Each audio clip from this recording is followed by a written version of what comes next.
Good afternoon and a very warm welcome to you all to this webinar on how to do screening for candidates.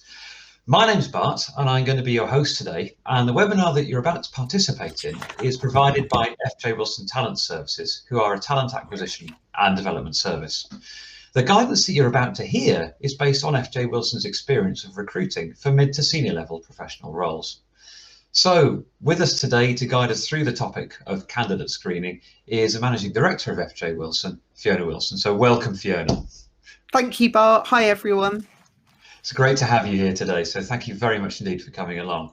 So thank you too to our attendees for coming along today. I'd like to explain a little about how this webinar is going to work. So during this webinar, we're going to provide 4 sets of suggestions for you, and these suggestions are going to consist of pre-recorded segments. After each set of suggestions, there's going to be time for live question and answers. So as questions occur to you during these pre-recorded segments, please do drop those questions to us in the moderated chat. So you'll find the chat on the bottom right hand side of your screen. Just for avoidance of doubt, the chat is blind, so it's only visible between the person who asks the question and myself. And then when we ask the questions, or when I ask the questions on your behalf, I won't be mentioning any names, so there's complete anonymity guaranteed. So without any further ado, let's have a look at our first piece of advice that Fiona's going to give us today, which is where we actually clarify what screening means.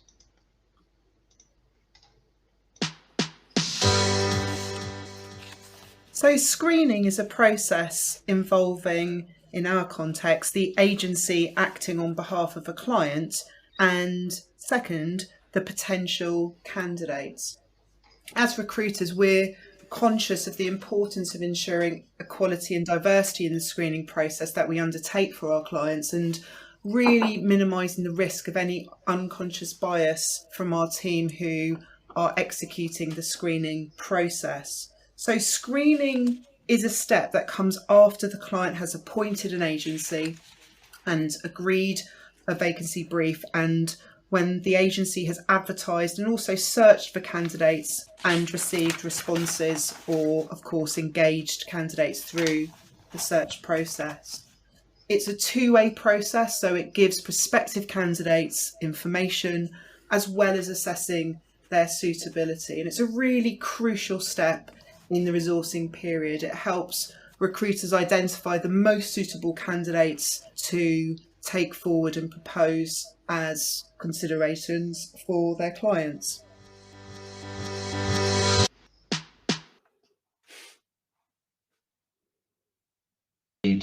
For that, Fiona. Interesting. So I think that sets the scene very, very nicely.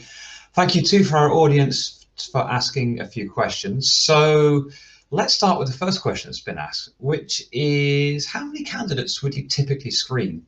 And what's the ratio of screening numbers to the likely length of a shortlist? A nice easy question to start with then, yeah? It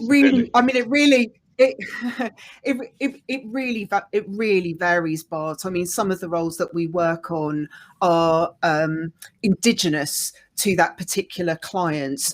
They don't exist anywhere else in the marketplace. So the numbers of candidates that we potentially screen for those types of roles are going to be far fewer than what we would label like a commodity role, such as an HR advisor or a director of sales and marketing, etc., which the marketplace recognises. But on average, we would screen probably around 10 to 12 candidates, and then it would vary in terms of who we submit. It could be anywhere between 0 to best view of like 5 or 6. And I think it's important to actually say 0. For us, if we don't believe that we have a match, and we would reconsult with the client at all steps sort of during the resourcing process, we wouldn't actually submit a CV.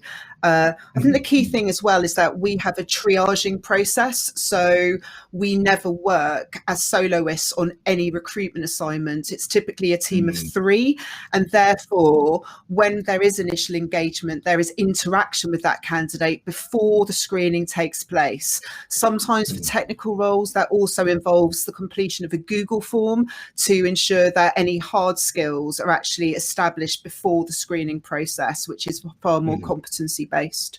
But on average, if it was a commodity based role and the salary was in kilter, somewhere between sort of 12 to 15 screening, and best view would be potentially between sort of 5 and 8, depending on whether we're retained or no win, no fee, etc. Does that answer your question? It certainly does. Thank you very much indeed. And it's interesting that you mentioned that difference between the retained and the no win, no fee kind of model as well, because I suspect that really impacts how you do that search and how you do that screening as well. Yeah, very much so. Because obviously, with one of those services, the client is paying for us to allocate our time on a dedicated level.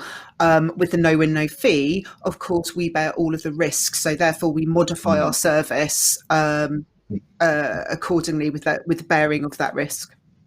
No, absolutely, as one would expect. So when you're actually doing the screening process and you're sort of, well, not face to face, because I know a lot of these initial interviews happen over telephone, but we'll talk about that in a minute. But what are the types of questions that you typically get as a common set? From the types of questions from the actual candidates, Bart? From the candidates, exactly, yes, from the candidates. Yeah, from the candidates. Well, there's always a section within sort of the script to actually sort of screen and assess for potential candidates to, of course, ask their own questions. They typically split out between what we would call our hygiene factors towards more sort of role and impact questions. So hygiene factors where candidates will sort of typically focus and sort of re-raise are things around salary. So although they'll already be aware of the salary, so it's about where that salary range can go to post appointment. The other thing is ever increasing probing from the candidate, particularly post COVID, around what hybrid is to actually what the contract says. So more and more clients are obviously advertising hybrid working arrangements, but not necessarily when it comes to employment contracts stipulating that. They're still actually full-time. Yeah, which can actually result in U-turns at the end of the process. And candidates have been caught out on that through their own sort of direct effort. So we're finding that they're probing that a lot more. Yes, and the other question, which again continues to rise around flexing. Can I work 9 days in 10? What is the flexing around sort of core hours? That again is probed far more with an agency than it would be, I believe, directly up front of the process. Those are kind of hygiene questions. Again, if it's an international role, it will be around sort of the amount of international travel, long haul, that type of thing. And then broadly speaking, we would as recruitment consultants get probed around the impact of the role in that particular department or the actual wider organisation, depending on the seniority. Things like that. Interesting. Yes, and it's interesting that you mentioned there's this sort of disconnect between the advert and the wording in the contract as well. So I think that's probably, from a candidate's point of view, maybe something to be quite aware of at times. I guess that leads quite nicely into another question that's been asked: is what are usually the critical issues that emerge during the screening process? In terms of like from a candidate's perspective, Bart? Yeah, from a candidate's perspective, yeah. Yeah, I think the main thing, which is always a point of endless fascination, is even when the salary has been advertised, even when there's been a message exchange between sort of the researcher, that the question of money is topical, and a lot of candidates really want to probe whether the sort of advertised range is bendable or not. Yes, because sometimes they're used to go through a process where, of course, they can negotiate, or they view from their own experience as there actually being an amount of money on top. So it tends to be around money, the type of issue, and also sometimes their own personal benchmarking of a similar role with a similar type of organisation, i.e. the type of role, like a marketing role, for example, and the fact that other charitable status organisations are advertising at X% more, and again to reprobe that with the agency. It tends to be around hygiene factors, and also at senior level it's around authority to act. So often there's probing when it comes to director of, about whether it's a true director of, and whether there is sort of that level of autonomy and level of authority that you would assume is within a director of role, but sometimes doesn't happen in some organisations depending on the structure. So the type of questions ranges between the type of candidates, level of candidates that you're screening, I suppose. Interesting. No, thank you. That really does paint a very, very clear picture. So thanks for that. One last quick question, and I suspect there's going to be context on this according to no win, no fee and retained. But typically, how long does each interview last? Yeah. So when it's a no win, no. Yeah, when it's a no win, no fee arrangement, our screening process lasts up to 30 minutes. When it is on a retained to search basis, it's up to an hour. And actually, often with candidates, particularly on roles which are not necessarily recognised so well by the market, it can involve sort of 2 to 3 hours of dialogue with a particular candidate during a recruitment process. Wow, that's a massive time investment per candidate. That's really, really interesting. So thank you, Fiona, very much indeed for that. That's great. So that takes us now to, I think, our second sort of set of advice, which is all regarding the preparatory work before an interview. So let's see what Fiona's got to say about that.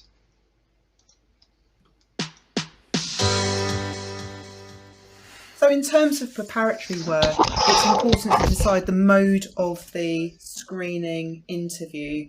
We always propose using the phone, but giving interviewees the option of an alternative. And the reason why we always propose using the phone is, as a default mode, is that avoids a judgment based on a candidate's looks or other external appearance factors. And instead, if on the phone, the interview in terms of screening is focused solely on the structured questions, which are designed to result in equal assessment of each candidate's skills and competencies. So in terms of preparatory work, also you need to prepare a script to use in the screening interviews, and that script needs to focus tightly on the job requirements, namely the person specification. In terms of uniformity, it's critical to ask all candidates the same questions and in the same order, and that gives parity and a baseline for comparison and marking.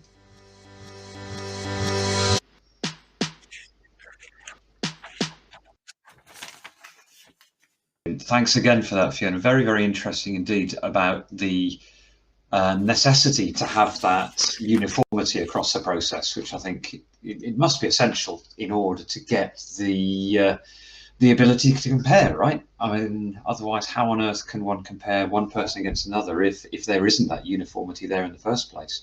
I mean, I think you're absolutely right, Bart. When it comes to actually our client, the actual employer interviewing, I think most people would be quite appalled if the actual sort of employer defaulted to a bit of a chit chat or one way for one person, one way for another. And as an agency, we also need to take heed of that structured approach, so we can also likewise approach the marketplace fairly and assess on behalf of our clients people in a consistent manner.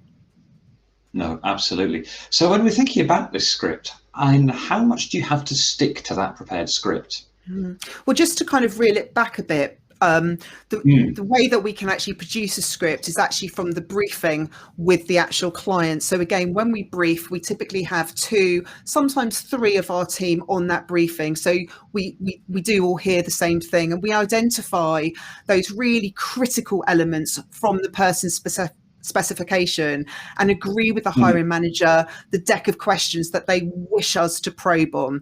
And therefore, when we present the candidate's best view, we're presenting them based on the answers that they've given to that set of questions. So the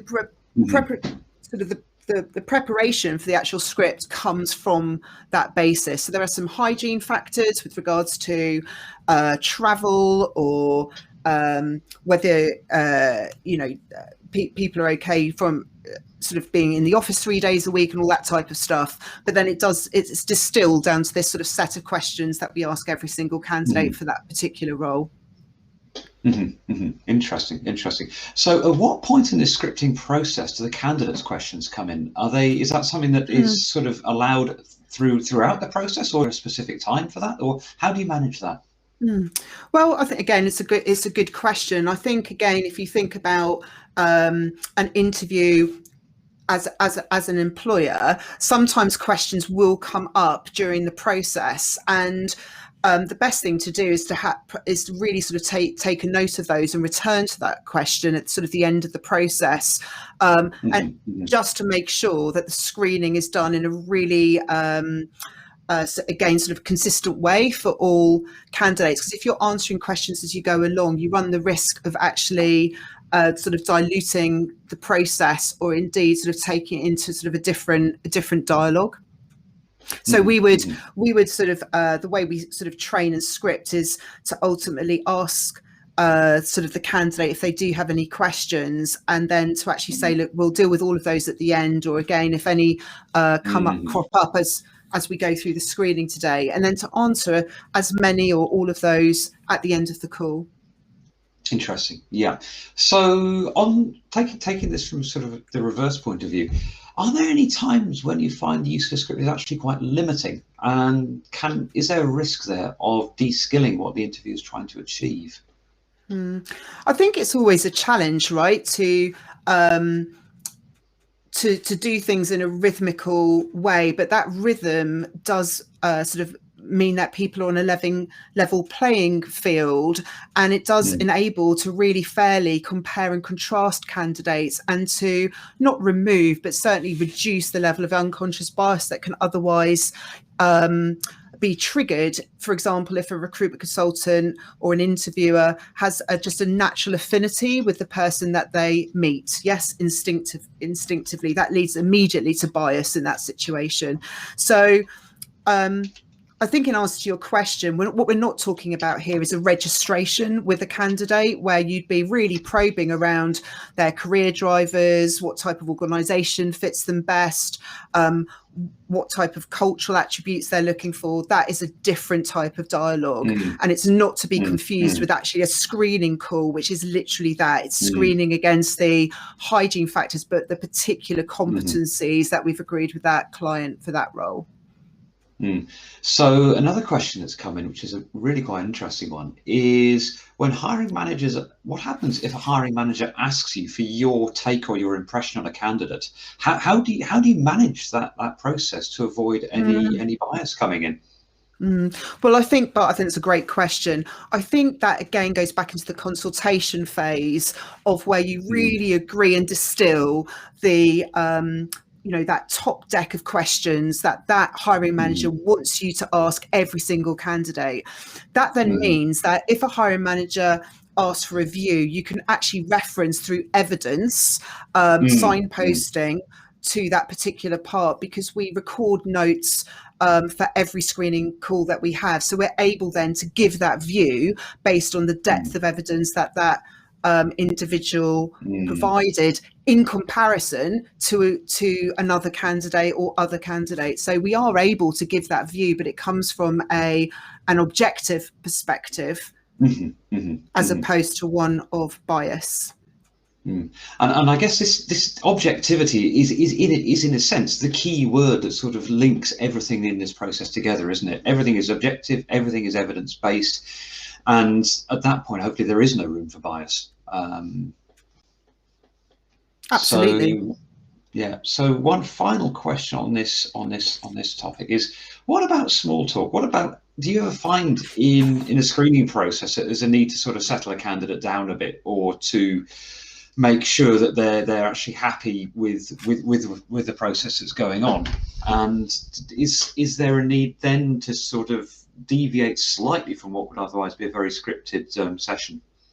I think ultimately having a job focused conversation and keeping the screening discussion role related at all times is absolutely critical, because it avoids the risk of bias that could arise actually through chit chat or irrelevant detail being provided by the candidate. Again, I don't think this should be confused with a different type of interaction with the candidate, which is around that core registration, whereby there's a much broader dialogue that goes on around really walking through biographically their CV, understanding the reasons why they left certain roles, talking about their drivers, talking about their sort of their next 5 years trajectory if they have one, etc. And that's where you get sort of more, in a way, there's more subjectivity in those types of registration interactions. But when it comes to screening, it does need to be consistent and objective. Interesting. So you're talking about registration interviews. Could you just clarify what you mean by that, please? Yeah, so when a candidate, in order for a candidate to actually go onto our database, they have to go through like a registration process. So that means their CV on a basic level is actually registered against their record card. But ultimately, in order for us to match that candidate in to a potential role or roles with our clients, we of course need to know some basic hygiene factors, such as salary range, such as geography, such as any need for flexibility in hours, part-time, full-time, ability to travel.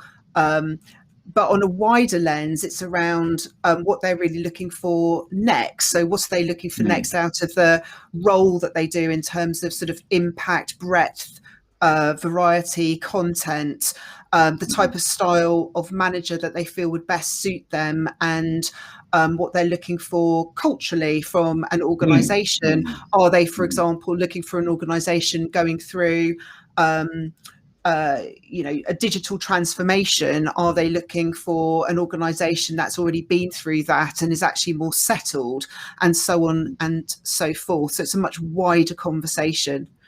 Interesting. So one final quick question on this topic before we move on to the next one is, the question is phrased, how do you sell an opportunity to a passive job seeker or even an active job seeker without asking certain questions? Goes back into registration, Bart, as well, doesn't it? I think in that scenario, I think again, if you're retained to search, and if you're retained to search by a client, there's much more likelihood in that scenario of engaging the passive candidate market. So in order to do that, you would absolutely probably get a bite initially about a particular role, but you would segment the dialogue. So interaction number one would be much more around what that person is looking for next, and perhaps how they, that role potentially sort of has stimulated that initial inquiry, but it's all about, on a broader level, what they're looking for. Then the second call, obviously, or the second meeting would be very much about an assessment.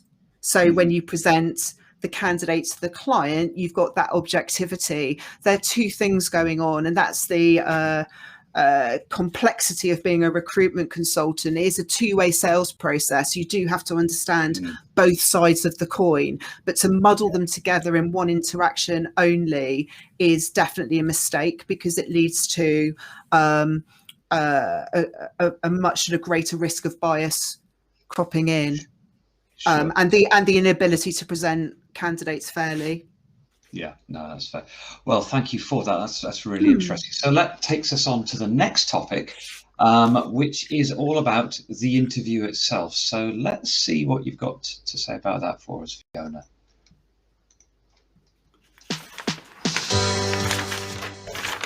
What's vital here is that the person interviewing makes notes during the meeting, and any finalisation of the notes are done so immediately afterwards the meeting, whilst recollection is fresh, trying to capture precisely the points made and precisely the language used. This approach then avoids inaccurate recording after the call, when recall could be affected by possible bias if time elapses. And then finally, the score of each interviewee takes place against common requirements derived directly from the brief itself.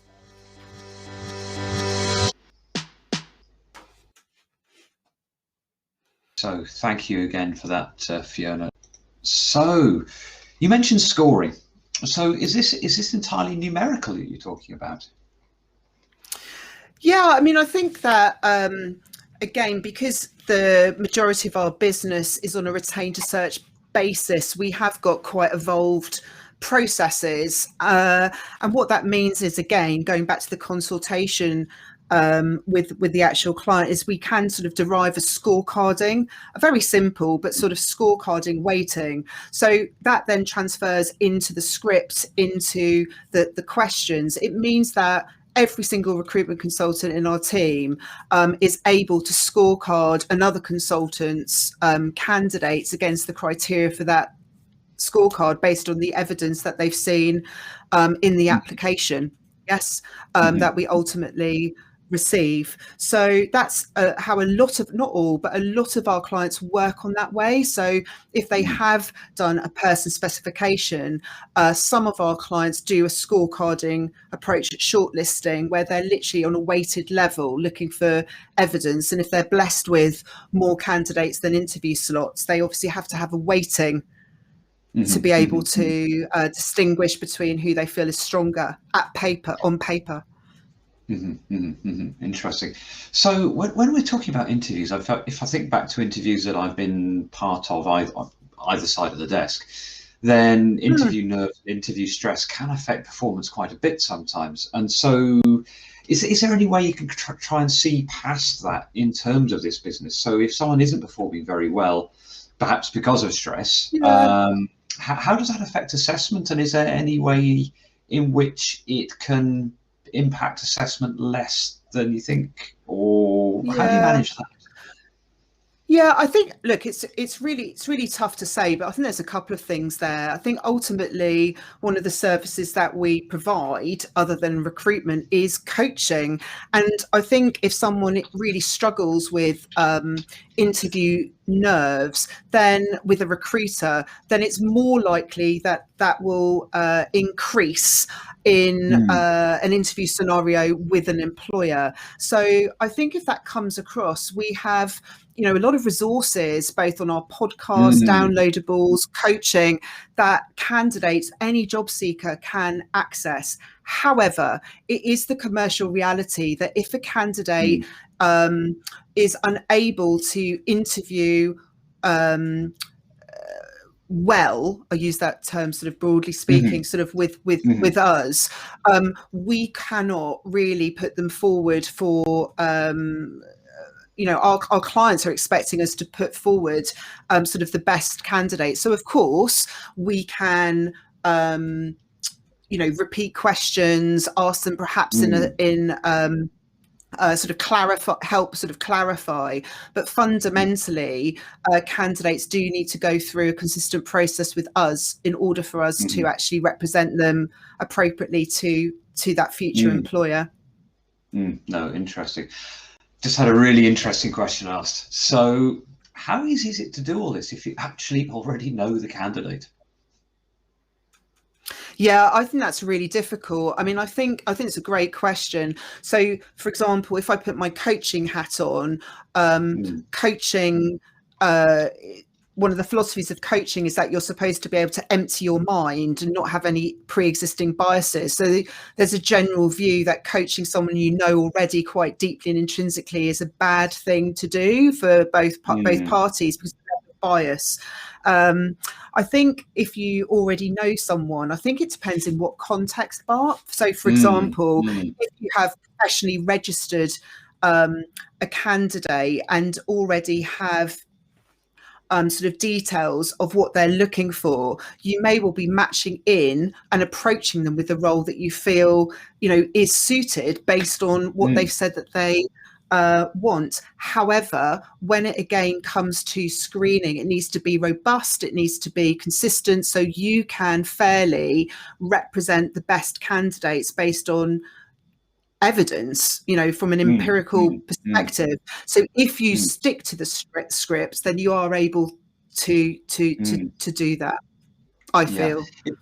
Is there, have you ever found, or do you think that there is a call to actually subcontract? Even subcontract's the wrong word, I'm struggling to find the right one, but to delegate that interview off to a different person that doesn't know the candidate at that point?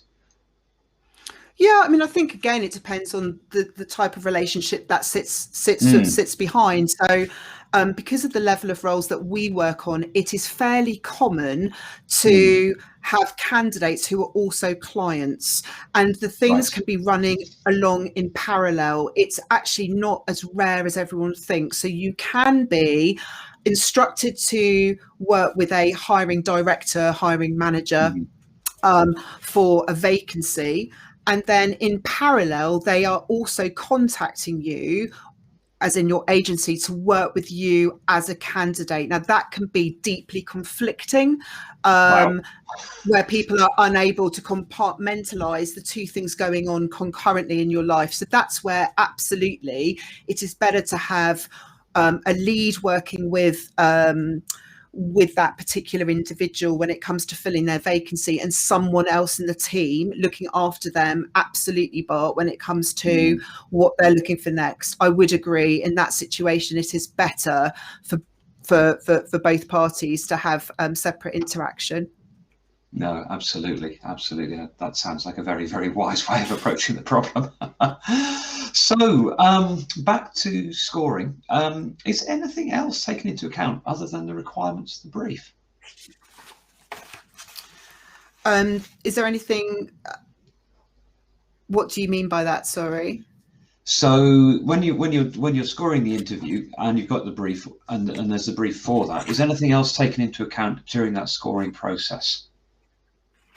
Well, I think the key thing here is, again, it's the preparation for that script beforehand. So ultimately, a candidate might be ruled out on hygiene factors, yes, or they're just not strong enough based on the evidence that's been provided.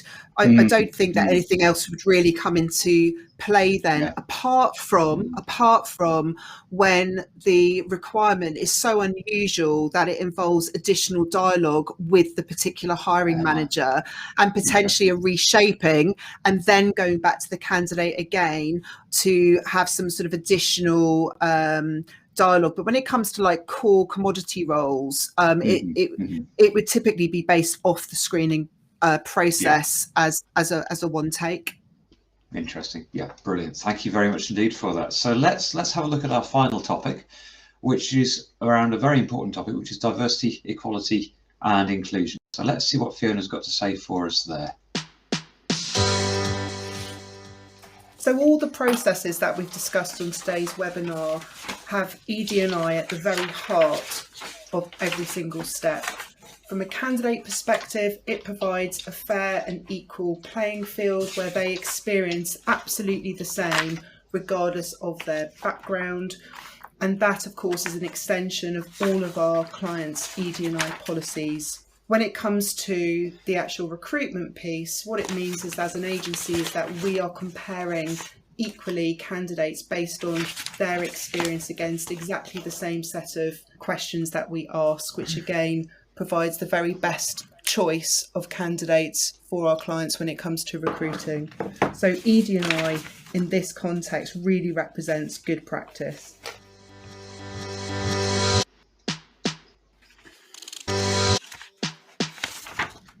Great. Well, thank you again, Fiona, for that. That's really very, very helpful, and it's vital that ED&I is kept very much in mind.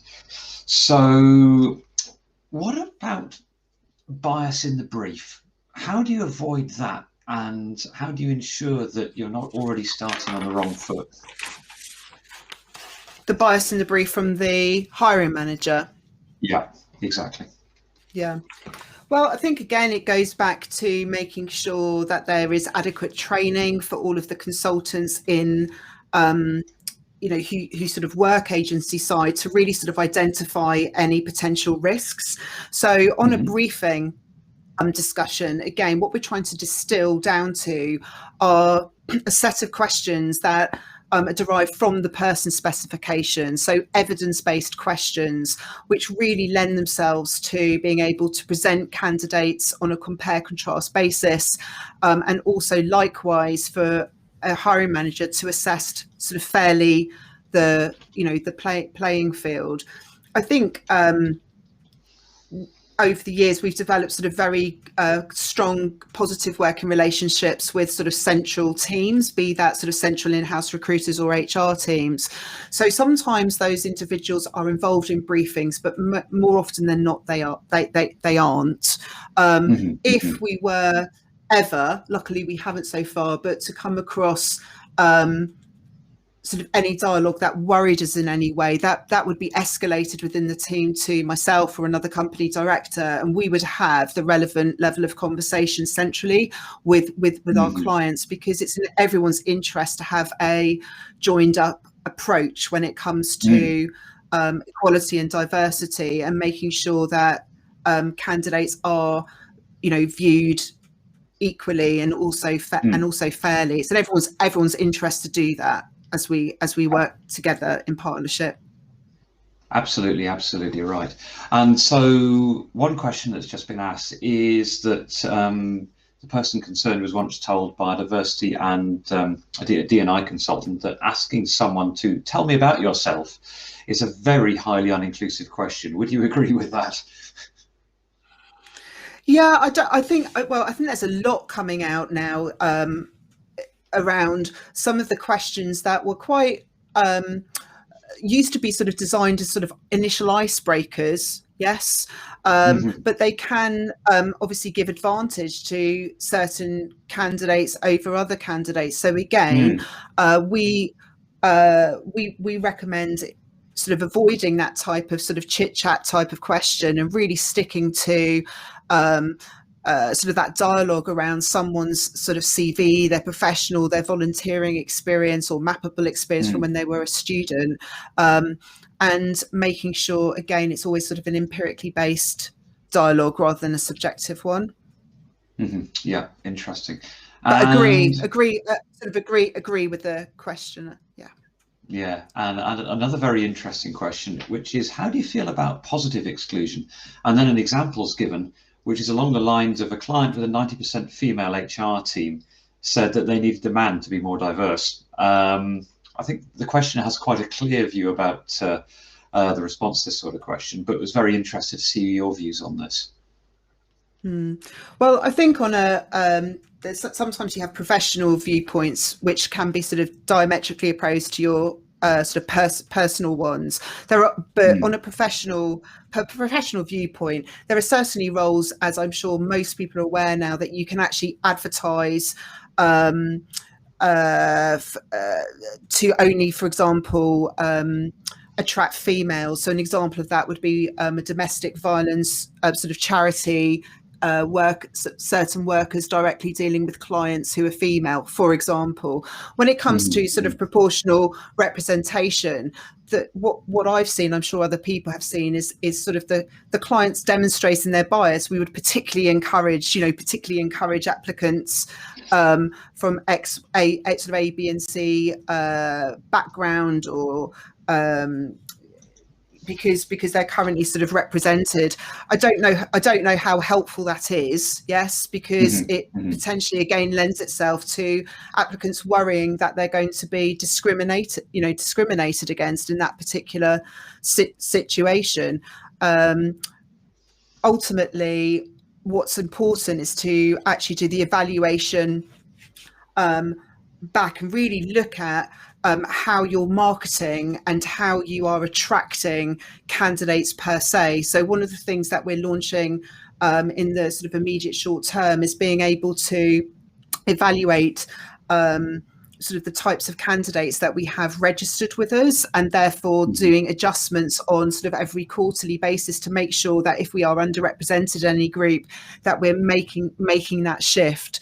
But ultimately, our belief is that and our client's belief is that the candidates we put forward should be obviously the best candidates for that particular position. What sits behind it in terms of like broader mechanics, broader marketing, is where we believe everyone should be focused on. No, that's brilliant. Well, thank you very much indeed, Fiona, for some very, very comprehensive answers and some very, very clear wisdom there that you've given us today. So thank you to our audience as well for asking some good searching questions. Before we finish, however, I'd like to ask you, Fiona, a little bit more about FJ Wilson Talent Services. I'm very aware that you provide services to employers, but also to individuals. So how does FJ Wilson assist job seekers? In terms of assisting job seekers, we've really looked at that in the last few years to, again, make sure that we're being as diverse as possible in terms of the resources that we provide. So we have a very established podcast now, which has a range of episodes for job seekers, to your point, as well as employers. We also have this webinar series, which we have, again, segued between employers and also job seekers. So we have live webinars as of today, but we also are looking to make those on demand as we invest more in terms of that platform. On our website, fjwilson.com, again, there's a whole sort of section devoted to candidates with, again, links to the podcast, links to the webinars, but also sort of downloadables. And then the final thing, Bart, is that we offer coaching services. So myself and Anthony work one-to-one with candidates, obviously privately, be it sort of presentation training, or be it on a broader sort of coaching intervention. Yeah, brilliant. So thank you very much indeed. Okay, well, thank you again, Fiona, for your input today. It's been absolutely brilliant. I think it's given us a lot of good insights into the screening and interview process. Thank you too for our audience for your participation. It's very much appreciated. There's one last thank you I've got to say, and that's to a chap called Harry Chalmers, who was responsible for the music and the various melodic interludes that have been used today. So thank you to him too. So I hope we see you again at a future webinar, and enjoy the rest of your day. So it's goodbye for now.